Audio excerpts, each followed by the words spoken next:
Welcome to this edition of Heartland Crime Stoppers. I'm your host, Chip Brown. Today we're outside the studio. We're at the Polk County Sheriff's Office training facility. We'll be talking to some of the personnel here about their training, which includes firearms, SWAT training, and also some driving. So stay with us and learn more about what the sheriff is doing to make the roads safer for his personnel and for you. Our guest today is Lieutenant Eric Rauch with the Polk County Sheriff's Office. And Lieutenant Rauch is in charge of the training center here at the Burnham McCall Training Center for the Sheriff's Office. So Lieutenant, welcome to the show today. Thank you for having me.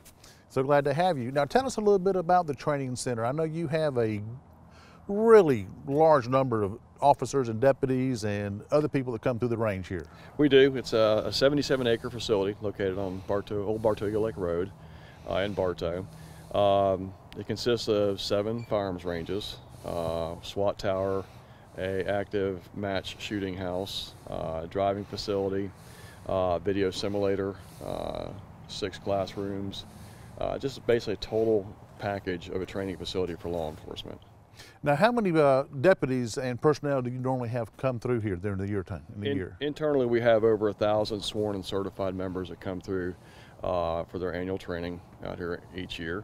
But that's just a small part of what we have. We also house the police academy comes through here, usually 2 to 3 academies a year, not only for the shooting portion but also the driving portion. The facility is used by many local agencies that don't have their own ranges. Winter Haven is one of the agencies contracted out with us that has a range down range for us. Groups as small as a small police department all the way up to the U.S. Army uses the facility. Oh, wow. Now you have some, again, the Army, but some of the federal governments, like you say, and even, I know like Hamilton trained with you guys, you know, you offer that to them as a way to help them out, because this is something to maintain something like this is really expensive and manpower intensive as well. Yes, it is. And truthfully, our sheriff has a global picture of training. He wants all the agencies to use this facility. He wants us all to train as much as we can so that we're better prepared to deal with what we have to deal with on the streets nowadays. Absolutely. Interesting that this training center is called the Burnham McCall Training Center. Again, in honor of T.A. Burnham and David McCall, both who were killed in the line of duty. Yes, sir. Yes, sir. Both very tragic, stories. Both killed in the line of duty by felons. Both around the same time frame. So it was one of those situations.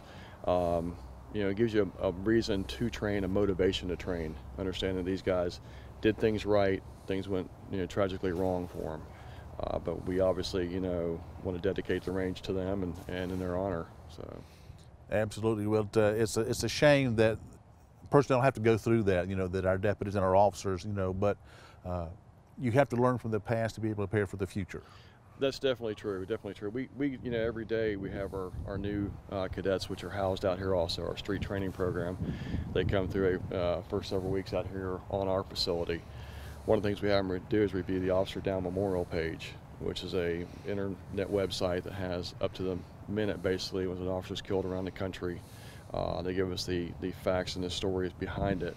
We review that with all of our trainees. They also do that in the academy, because if you can learn something from somebody else's situation, I never want to say it's a mistake, but a situation they went through. If we can learn and better prepare how that not happened to us, that's the way to do it. Well, certainly the officer's safety, and of course that the officer is safe, that means that sometimes the community is safe as well, whether it's you're making a felony arrest or getting a situation, how to anticipate what could happen. And so you take those steps to make sure that it is resolved peacefully, which is the goal for any law enforcement officer. Definitely. We're policing in a time now that's tougher than it's ever been. And these younger deputies, have to do it. The ones coming in are going to have to do it cleaner, better than their members of their past. So we're definitely trying to prepare them for the future and have them learn as much as they can while they're with us. And it's a continuing education process. You just can't get a microchip plugged in and you're good the rest of your career. You got to update it continuously. That's what we're here for. Absolutely. Now, one of the things we talked about when I went through the academy, it was ready on the left, ready on the right, shooters fire, basically. And now we have learned so much more for that, from the tactical reloading aspect of it. We learn from mistakes of the past where officers were found in a shootout that had been shot or deceased, and they had their empty rounds in their hands, because in the old days when you dumped your .38, you wanted to catch it because you wouldn't have to pick it up off the ground. And you've learned, I'm sure, that the way you train is the way you react. Right. You know, anytime, we always say that even a bad plan beats no plan at all. So we want these deputies to always be thinking, the forward-thinking skills, and that's a hard, skill set to transition into somebody. But always be thinking, I got to be shooting, I got to be moving, I got to be reloading. That's the three things. Tell any firefight you want to be shooting, moving, and reloading. If you're not shooting, you want to be moving and reloading. If you're not moving, you want to be, one of the other two. So we basically try and explain that to the younger kids, and we have the facility out here that allows them to shoot and move. You're right, in the old days it was all static, and these are two of our static ranges that we're in front of right now, where it's going to be turning targets and the officers just standing there shooting. As we go to the back side of our facility down there, we have a Hogan's Alley where they can actually shoot and move, and we get them used to that transition, shooting, moving, reloading.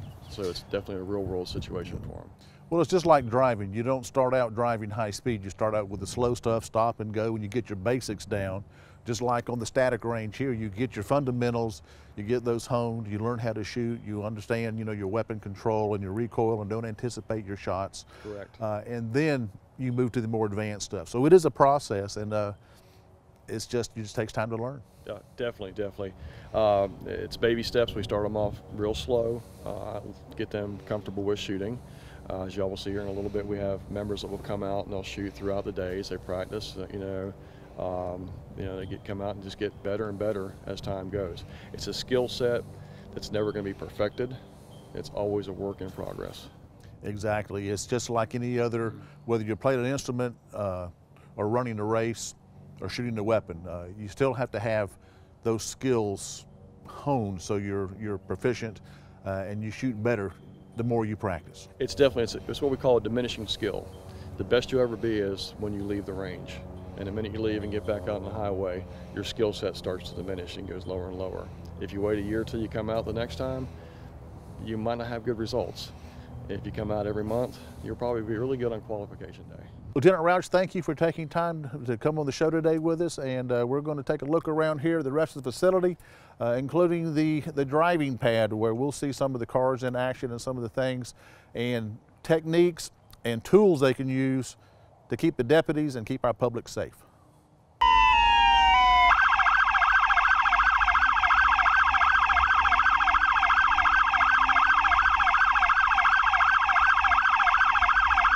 We're here now with Sergeant Larry Traylor. Now, Larry is one of the instructors here at the training center, and he specializes, among other things, with the vehicle safety program. Larry, thank you for being on the show today. Thank you. Glad to be here. People always think, the pursuit driving, they always see it on TV, the high speed and the squealing, but a lot of accidents are actually the result of distracted driving and low speed driving. Yes, sir, that's correct. And that's one of the areas we're focusing on now during our annual training. That's always good, because I know for so many years, again, as training has moved and progressed over the years, it used to be just, we'll practice the high-speed stuff, the fun stuff, if you will, as officers always want to say that is. But the impact, like I say, is so much on distracted driving, especially with all the equipment that's in the car, because I know how hard it was back in the old days when I was on the street, just talking on the one radio. Yeah. And trying to drive and talk to the dispatcher and get information to give information. And now with the computer-aided dispatch and all the other stuff, it is a whole new ball game for these deputies, aren't Yes, they? sir, it is. People don't realize what goes on inside of a police car or deputy's car. They're looking for bad guys. They're looking for traffic violations.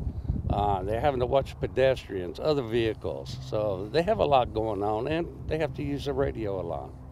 Well, I know we talked about it earlier on the shooting range.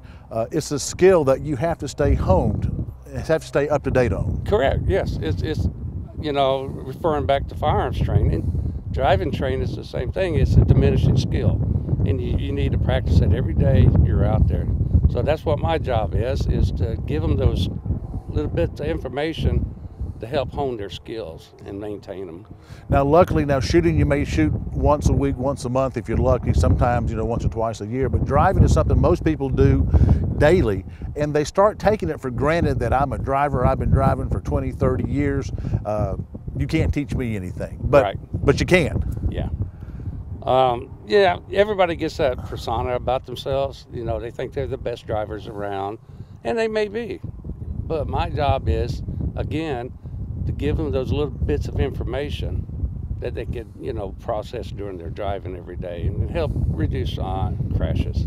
Now, we talked a little bit earlier, when officers get into a pursuit or responding to an emergency call, you know, their adrenaline pumps up, their senses kick in, and they're much more aware of what they're doing.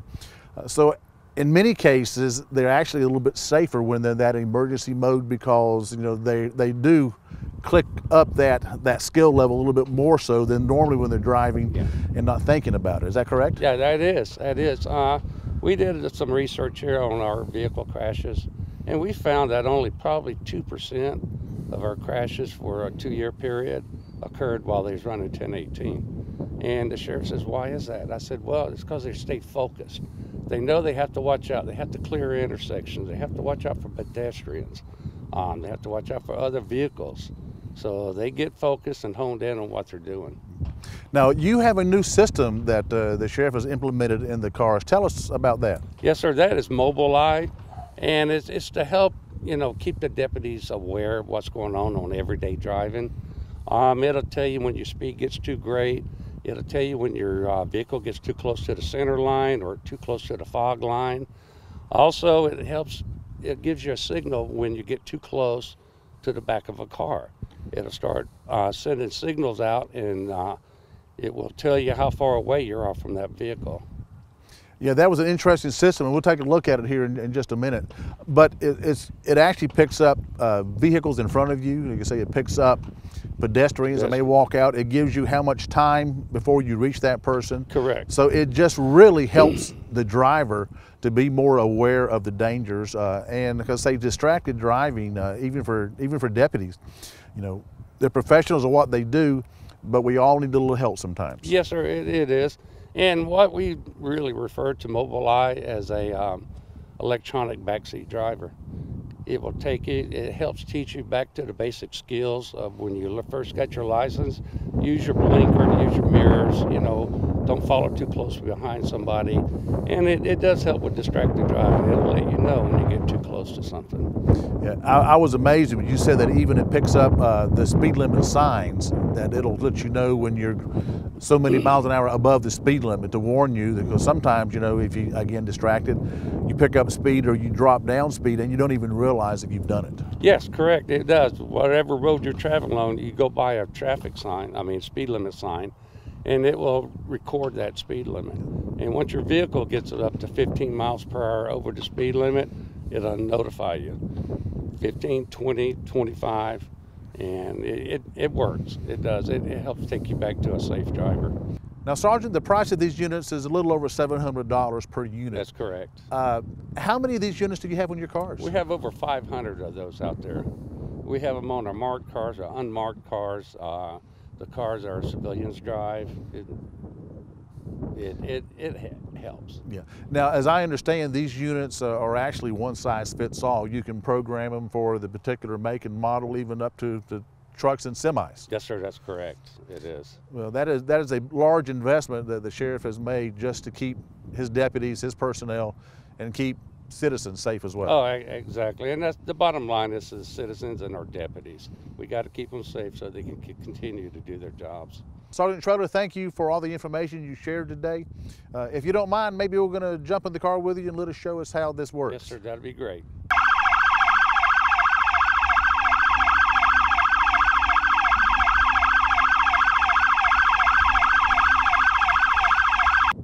We're going to take a look now at our unsolved cases and some of Polk County's most wanted.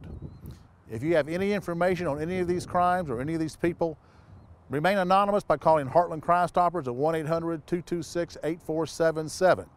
If your tip results in arrest, the recovery of stolen property, or the recovery of narcotics, you could be eligible for a cash reward of up to $3,000. The Lakeland Police Department needs your help in identifying this suspect of a fraud that occurred in the city of Lakeland on April 7, 2016. If you have any information as to the identity of this suspect, contact Crime Stoppers. Daniel Lorenzo White. He's wanted on 39 counts of false claims income tax fraud, 1 count of aggravated identity theft, and 1 count of wire fraud. He is a black male. His date of birth is November 7th, 1980. He's 6'2" and weighs 170 pounds.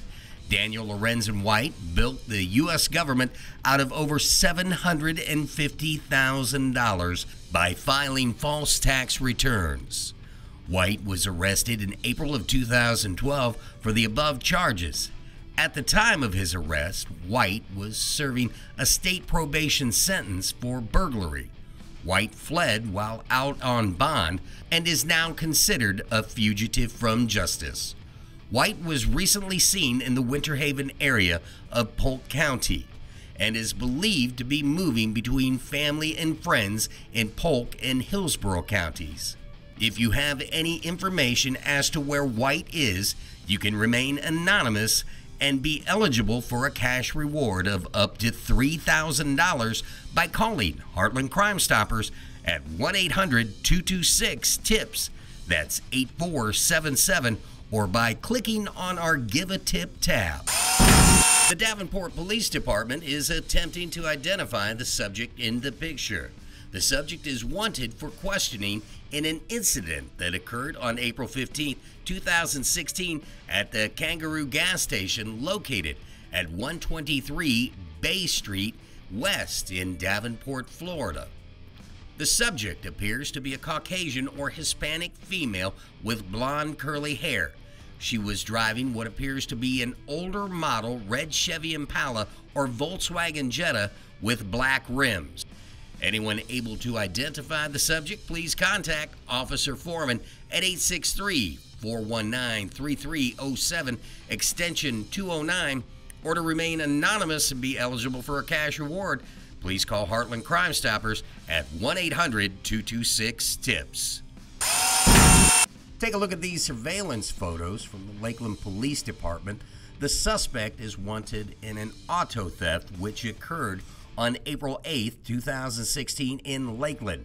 Do you know who he is and want to remain anonymous to be eligible for a cash reward? Well, all you have to do is call Heartland Crime Stoppers at 1-800-226-TIPS.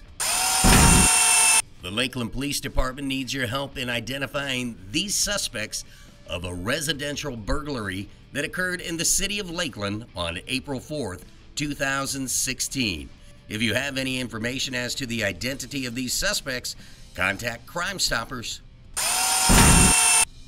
You know, walking out of a restaurant without paying, it's the same thing as stealing, especially when the waitress follows you out.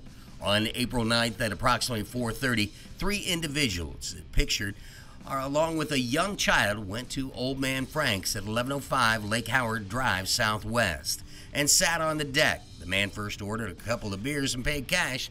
The group then ordered food and beverages, more than $60. After the group consumed all the food, the younger female went to the restroom inside. The waitress noticed the others get up and leave. The waitress then stood outside the bathroom until the younger female came out. The waitress asked about paying the bill, and the female replied, "What, he didn't pay?" The female then grabbed the receipt and walked out. The waitress followed. The female got into the vehicle, a black pickup truck. The driver of the truck drove off with none of the occupants attempting to pay for the food. Anyone with information on the identities of either these suspects is asked to contact Detective Mike Leonard at 863-401-2256. Or to remain eligible and get a cash reward, you can call Heartland Crime Stoppers at 1-800-226-TIPS. The Lakeland Police Department needs your help in identifying this suspect of a fraud that occurred in the city of Lakeland on March 12, 2016. If you have any information on the identity of this suspect, call Crime Stoppers. Now take a look at this guy. stole a donation jar, not once, but twice, and was wearing the same clothes, so hopefully somebody recognizes him. At 2:45 p.m. on March 18, 2016, the unknown suspect seen here went into the Dollar General located at 2832 Wrecker Highway and took a donation jar off the counter.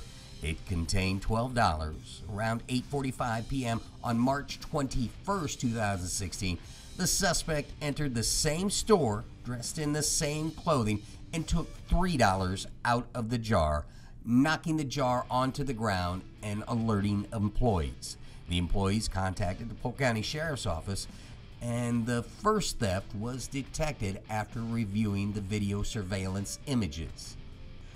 The donation jar is for the Dollar General Literacy Program, which believes learning to read and receiving your high school diploma or equivalent is an investment that opens doorways for personal, professional, and economic growth, and is committed to helping individuals earn their high school degree or GED. Anyone with information who wants to remain anonymous or be eligible for a cash reward is asked to call 1-800-226-TIPS or log on to heartlandcrimestoppers.com. The Lake Hamilton Police Department wants to know, do you know who stole this trailer? Lake Hamilton PD is currently working on a theft of an enclosed 10x6 trailer that occurred sometime between April 6th and April 7th in Lake Hamilton. Now, to remain anonymous and be eligible for a cash reward, you can call Heartland Crime Stoppers at 1-800-226-8477. Polk County Sheriff's agricultural crimes detectives are seeking the public's help in a grand theft investigation. Sometime between March 21st, 2016 and April 5th, 2016, a 315-gallon gray galvanized steel water tank was removed from a well location on the southwest corner of the intersection of H.L. Smith Road and Edwards Road in Dundee. To be eligible for a cash reward, you're asked to call Heartland Crime Stoppers at 800-226-TIPS. Sergeant Traylor is going to show us how the mobile eye works. We're driving around here with at the training center and their new driving pad. And if you get too close to the vehicle, it's going to alert you and tell you exactly how much distance you have time-wise from the car in front of you. There again, if you are distracted, this will help the deputies and the drivers to know, hey, pay more attention. You're starting to get too close to the car, or the car in front is making a sudden stop. So, you know, Chip, if you look up here on the mobile eye itself, it's saying 0.7 seconds. That will notify you when you get at 0.8 seconds from the car in front of you. Now we'll slow down, then we've noticed it, and it's going up, and now we're at 1 second from the car in front of us. So we'll close the gap. and there again, besides the visual, you have the audio alert. Correct. That Yes, lets sir. you know that you're too close, because again, the standard rule of thumb is 1 to 1.5 seconds behind the car in front of you. Exactly. And like I spoke before, Chip, they're busy. The deputies are looking everywhere. Traffic violations, looking for suspects. And they are going to take their eyes from in front of that vehicle there occasionally. So it's just there to help warn them what's going on. Okay, well, Sergeant Traylor, we're now out on the main road here in front of the training center. And tell us about what Mobile Eye can do here. Okay, it lets us know. It trains you to use your blinker. See, I didn't use my blinker.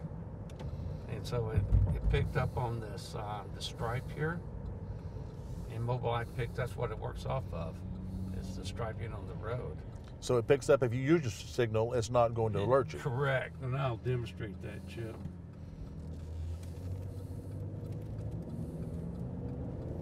Now, it just took a picture of the speed limit sign here, 45 miles per hour. So as they're talking to the radio or maybe trying to glance at the screen, Yes. and maybe they start to drift. If they start to drift over, it alerts you that you're drifting, you're getting too close to the center line. Now, if I want to do a correct lane change, use my blinker, and it doesn't activate. Again, just reinforcing the good driving habits that Yes, we sir. all should use more often. And it's a common courtesy to use your blinker to let the person know behind you what your intentions are. Now, if we get too close to the right side, it activates. Now, Chip, something to keep in mind, everybody's asked us, does this go off when our deputies are running 1018 or in pursuit? No, it's wired to the emergency lights, just like it is to blinkers. So once they go 1018, the lights and sirens, then this doesn't work. That's amazing, and this is good for any application. Now, if someone wanted this in their own personal car, they could certainly buy one of these and Yes, put sir, it. they can. They just have someone install it. If you have a teen driver just starting out driving, it might be a good idea to use something like this.